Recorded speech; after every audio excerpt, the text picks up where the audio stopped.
Thanks for coming back for another daily deposit, fresh perspective, 2 minutes at a time. Deposit for today, what scraps? I can remember my uncle, when we were kids, he had a professional tile business. And he laid tile all over the nation, for all kind of major businesses and residential and all kind of stuff. And at the end of the job, we would sometimes go work with him in the summers, and we would say to him, do you want me to throw out the scraps? And he would say, what scraps? We're looking at all the leftover stuff, calling it one thing, and he's like, what scraps are you talking about? Because all of that is useful.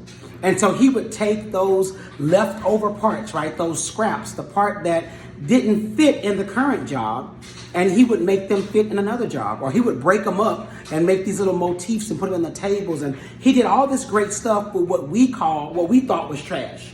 And so I want you to really think about your life for a second. And I want you to say the exact same thing about all of the craziness that you go through.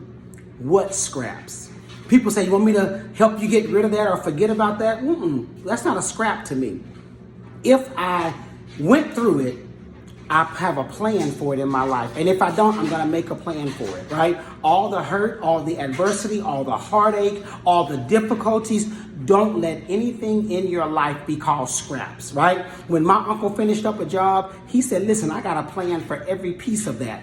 Your life is the same. Make a plan, because if you have a reason and a way to take the difficulties and the trauma and all the chaos from the situations that you go through and make them into something beautiful in spite of that, man, what a life you are living. Because even the bad days aren't that bad when you figure out a way to make those jokers work in your favor or in the favor of other people. Because what you've gone through and survived, you can help somebody else get through what they're going through as well. So do not let life just be lived and have this mentality always that there are no scraps.